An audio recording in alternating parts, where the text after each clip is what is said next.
gros, si je t'explique mon parcours, j'ai commencé à skater, j'avais 12-13 ans. Je skatais vraiment pour le fun, je faisais pas du tout de compétition. Je me suis jamais dit « Ah mince, j'aurais peut-être pas dû en faire, c'est pas pour les filles ». Mais après, je me suis vite rendu compte que j'étais la seule fille. Enfin, dans Paris, on devait être 2 filles.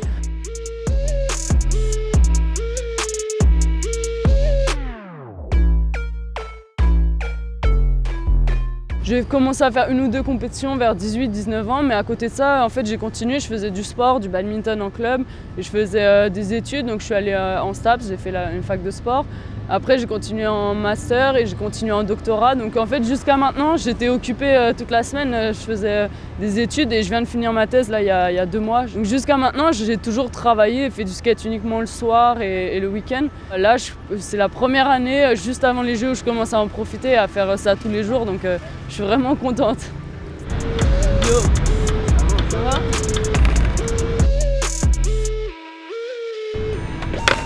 Il est nerveux. On doit passer à Snow Beach.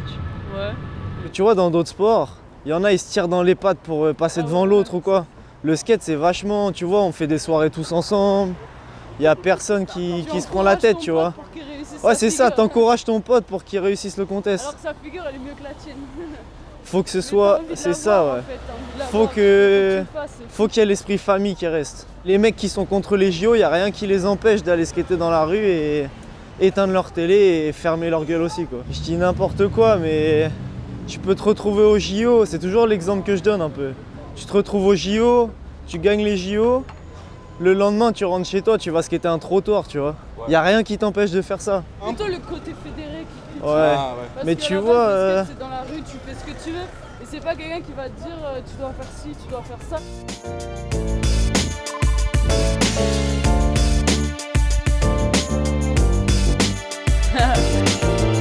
Il n'y a que des griffes bizarres.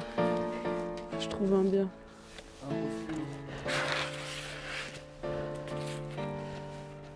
T'as vu le grain?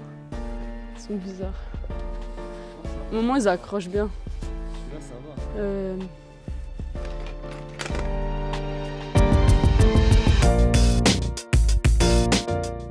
Tu vois, genre je suis la seule qui a le droit de passer derrière le comptoir.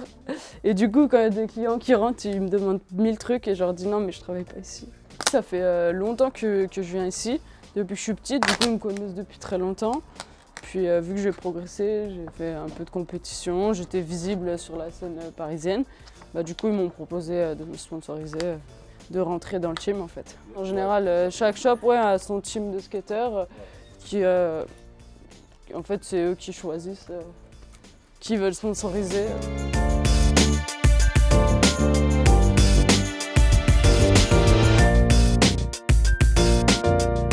Avant, tu vois, le skate,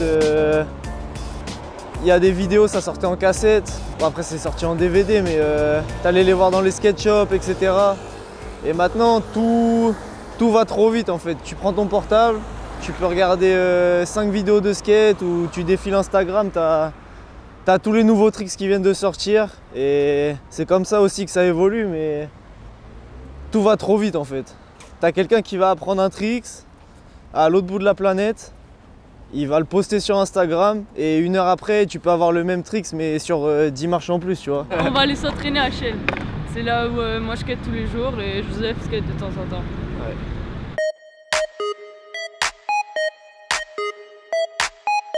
Quand on a appris que le skate serait au JO, je me souviens c'était en août, je crois moi j'étais à Barcelone en vacances en train de filmer en street.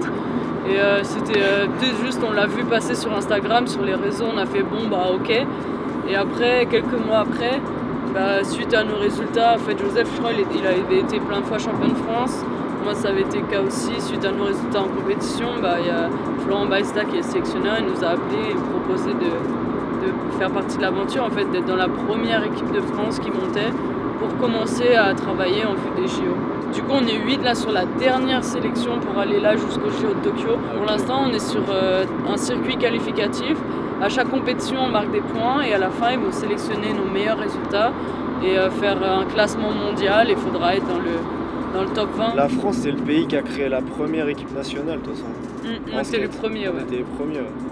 On avait fait une tournée au tout début en Amérique pour s'entraîner et puis tu sais, pour partir, comme c'est vraiment là-bas que ça a commencé. Et les ricains, ils nous croisaient dans les skateparks, ils nous demandaient un peu ce qu'on faisait, si on était une team pour un sponsor ou quoi.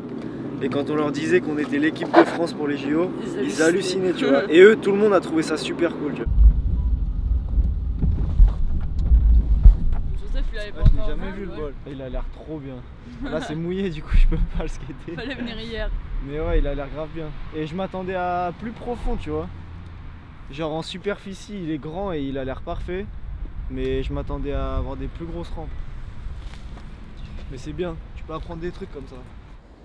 J'ai commencé le skate vers l'âge de 5-6 ans au Havre. C'est là que je vis depuis que je suis né.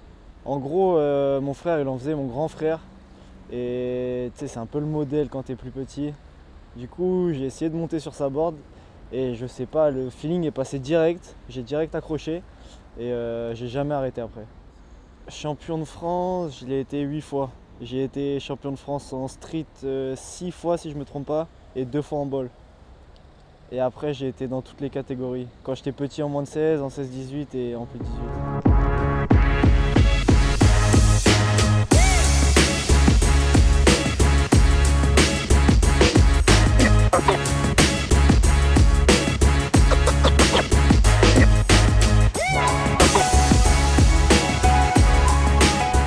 Je me suis dit que faire des vidéos c'était intéressant, tu vois, de montrer aux gens, de faire découvrir un peu à tout le monde et de partager ça, quoi. C'est con de le garder pour soi. Il y a des skateurs qui sont pas trop, tu vois, qui veulent pas se mélanger du tout aux autres, qui restent dans leur truc vraiment focus, tu vois. Et je sais pas, je trouve ça con un peu. Je préfère l'ouverture d'esprit, c'est plus cool, tu vois.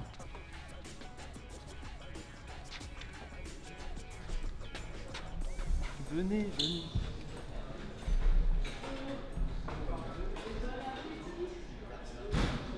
Ça fait plus de 20 ans que je travaille ici au Cosa Nostra Skatepark. Je suis l'un des fondateurs et je suis salarié aussi ici. Et j'ai entre autres comme fonction de coordonner un peu le site. J'ai eu ma première planche en Noël 79, au début du hip-hop. Et donc c'est pour ça que le hip-hop, le skate, c'est assez mélangé. C'est pas en fonction de l'année 79, c'est le côté do it yourself. Ils ont créé leur univers, leur sap, la musique, la façon de s'exprimer, le graffiti, tout ça, c'était des choses qui étaient vraiment en do it yourself. Ils sont rassemblés autour d'un grand mouvement. Et c'est en ça aussi on se distingue de d'autres sports, c'est qu'on a créé nous-mêmes notre truc. J'ai envie d'aller skater, il est tout neuf. Ouais, je jamais skaté,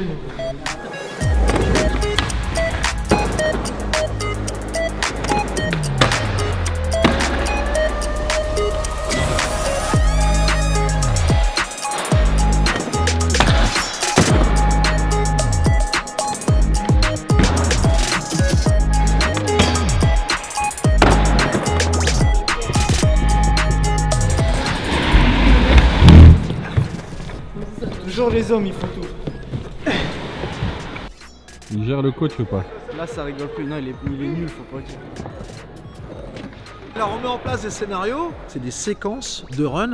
Un run c'est à peu près 1 minute en compétition. Et au fur et à mesure de l'entraînement, on colle toutes ces séquences. Si je prépare ça avec un slam, avec un morceau de hip-hop, ils ont des syllabes, ils ont des mots. Ils essayent de faire une phrase pour après faire un couplet.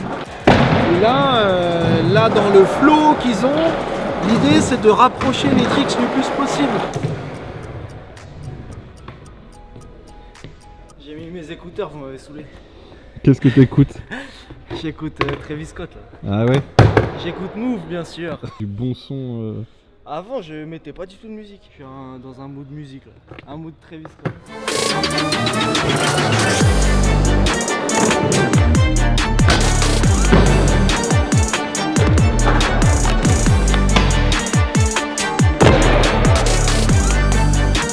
On a créé nos figures, on a créé nos modules, on a créé notre format, nos critères de jugement, notre documentation, comment on prenait les photos, comment on se filmait, on a tout créé. Ce que j'ai peur, c'est que ça risque de changer avec cette pression olympique parce que d'un seul coup, on va mettre un drapeau, on va mettre un pays derrière, des enjeux.